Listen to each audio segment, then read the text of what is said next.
Hi Aries, here's a general look at your solar chart for March 2013, and every year at this time the Sun comes into the sign before yours, Pisces.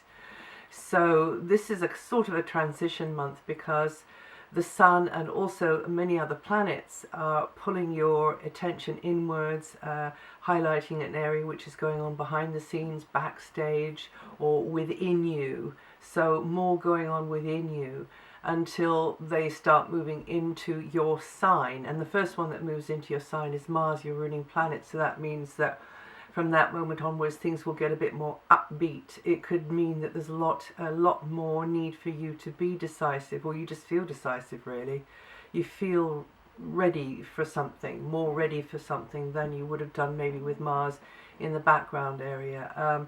The background area that I'm referring to is a kind of preparation area. I see it as a sort of an incubating area, sort of a chrysalis.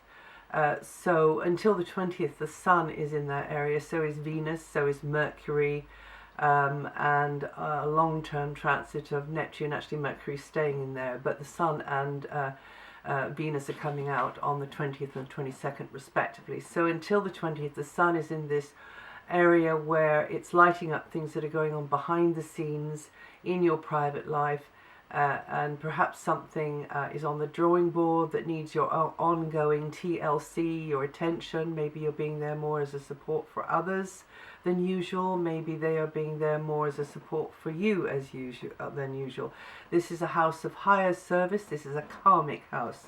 And so therefore, if you are putting yourself out for others more than usual, you get lots of brownie points in heaven for that one. But of course you mustn't be doing it for to be rewarded. You must do it out of your the kindness of your heart to make it really stick.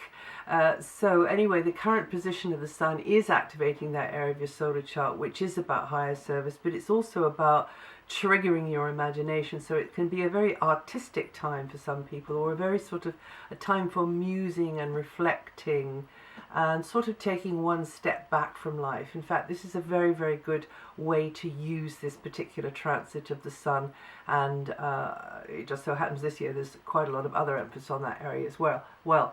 So time for slowing down, being quieter, retreating, being contemplative, being more nurturing.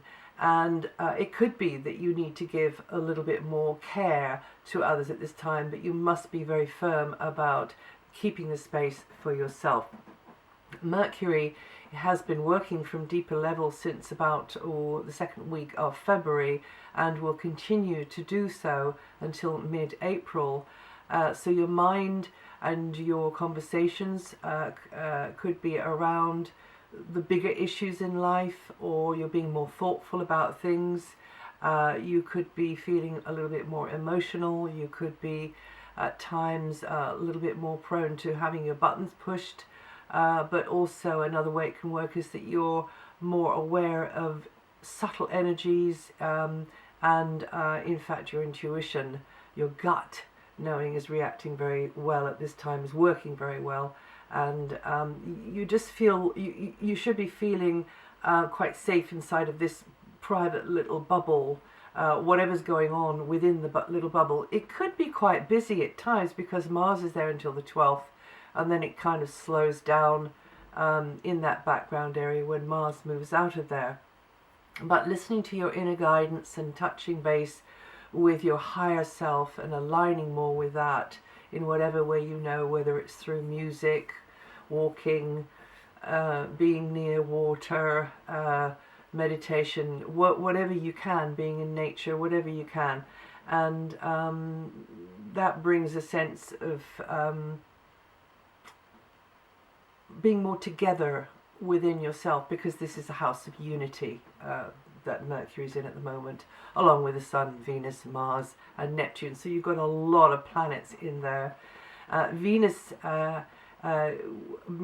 here means that you should be really making space to do lovely, nurturing, beautiful, kind things for yourself.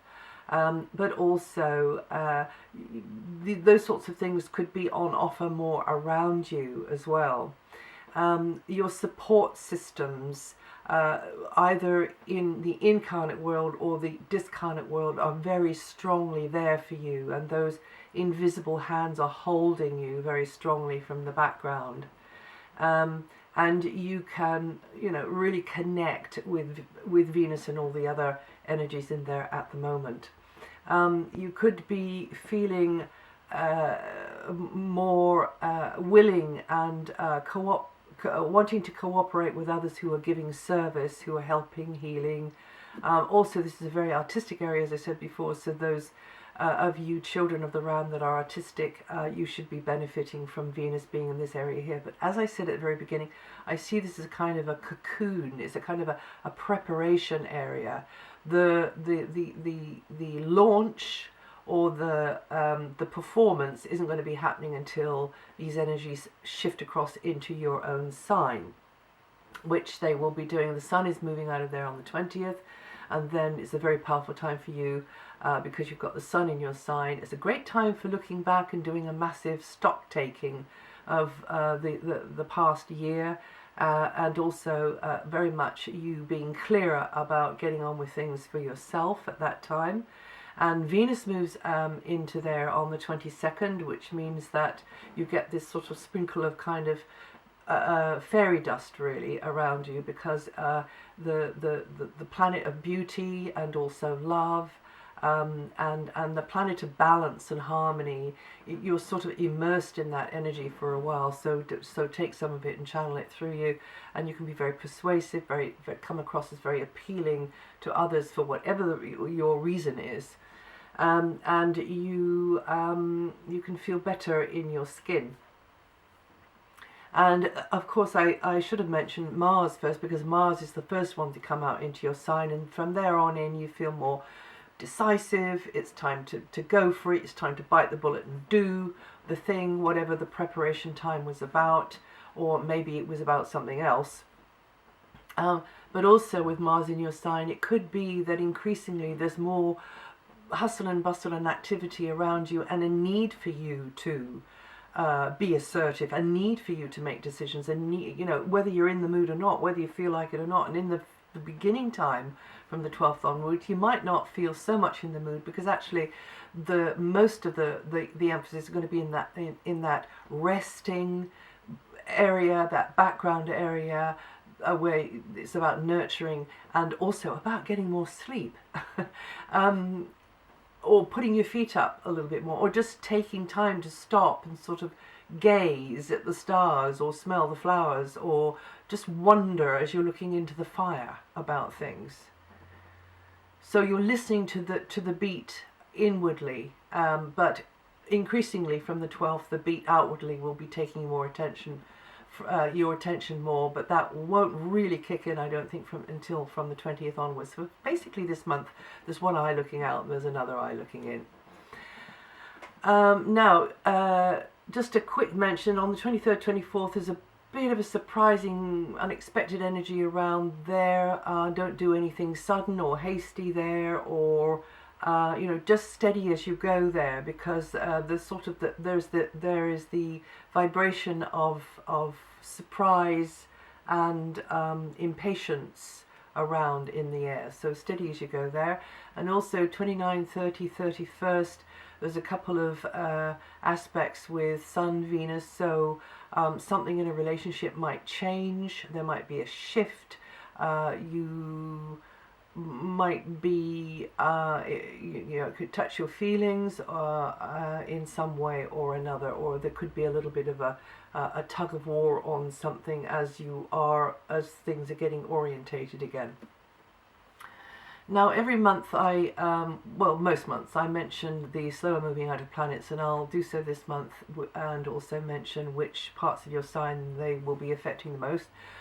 Jupiter is for this year, from June 2012 to June 2013, expanding your mind and helping you to learn through who you're mixing and mingling with every day, meeting and greeting every day, what you're doing every day. So it's like an education is going on every day, and you should be putting yourself in situations which are new and unfamiliar to you, whether that's in formal education or informal education, and going to places and mixing with people that you're not used to, and new pathways will be carved in your mental landscape over this time.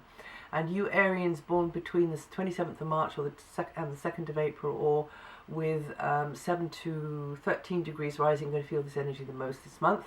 Saturn has moved out of that very awkward angle it's been in for the last 2-3 years, and it's now in your 8th house, which over this next 2 years will promote a gear change, where any property is concerned, or joint finances are concerned, or finances that are reliant upon somebody else, you know. You don't have complete say. You're sort of having to kind of dance around their idea or their offer or their requirement or their rules. So whatever type of deal this is, you know, you don't have, it's not just the money in your pocket and I can do with it what I like after everything else has been paid for. So it's the idea, if you can hear that, that's my dustbin men coming to pick up the garbage. Yes, they've got a big truck that makes a kind of a whining sound. They probably do that all over the world, you know. There's a sort of lift thing on the back. Anyway, that's significant because, as a matter of fact, the 8th house is about ditching things. The 8th house is about clearing the clutter that is outmoded, irrelevant, part of the old frame. So that is one of those messages that we get sometimes. And just as I'm telling you about this, you know, you've got to come to your own bottom line over this year and decide what is of most value and what something is worth, what you're worth, what a relationship's worth, a property is worth, a lifestyle's worth, and also getting rid of bad habits. That's another thing that could be going on this year for some of you. And you Arians born between the 29th of March to the 2nd of April, or with 9 to 13 degrees rising, you're going to feel this energy the most. Uranus is in your sign, and I've spoken about this before, bringing huge change, along with Pluto aspecting your sign too at the same time. So it's a double whammy there, but at least you don't have the triple whammy anymore of Saturn being in the mix in the same way. And you very early Arians will understand what I'm talking about when I say, you know, life just comes along and kind of ambushes you with change and upsetting the apple cart just when you were getting comfortable in your nice little rut. Uranian energy comes along and sort of just shakes it all up, and you sometimes it feels as though, you know, the bottom falls out of your world. It can be in a minor way, but it can be annoying, or it can be actually quite a big thing. But the thing is about it is that it isn't anything more than you can handle, and the transitions are always actually what you need to liberate you, free you up, and put you on a different level in your evolution, on the evolutionary spiral.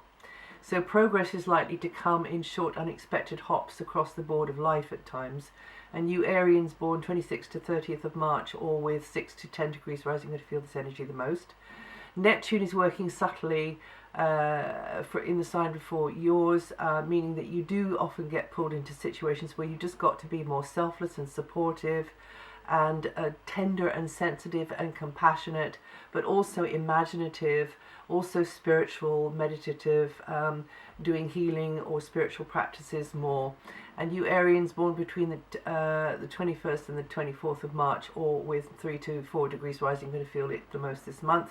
And then Pluto is coming across your sign in a very dynamic angle from Capricorn, and you need to feel things from your deepest, most primeval, sort of Paleolithic caveman part of your gut knowing. It's very pre-verbal, this, so you can't work it all out in your head. You just have to follow your gut instinct, knowing that you're held, knowing that things will unfold and explain themselves to you, even though you don't quite understand why this is happening, or why you're going where you're going. What you feel that you're being pulled somewhere, and you think, well, I don't know why, but I've just got to try and follow that. And this is not to do with ego at all. This is on the deep core level of you. And you Arians born between the 29th of March and the 1st of April with 10 to 12 degrees rising, going to feel this energy the most this month. And that's it for March. If you know your rising sign or your moon sign, find the forecast for those, and that will help give you more of an idea. And also, if you've emailed me, apologies if you've been waiting a long time. I've had quite a lot on my plate, and there's only me doing it. But I am trying to get people to help me, and you will get an answer. I'm speeding up with it all now, and so thank you for your patience. I do appreciate, and that's all from me now. I'll see you the next time.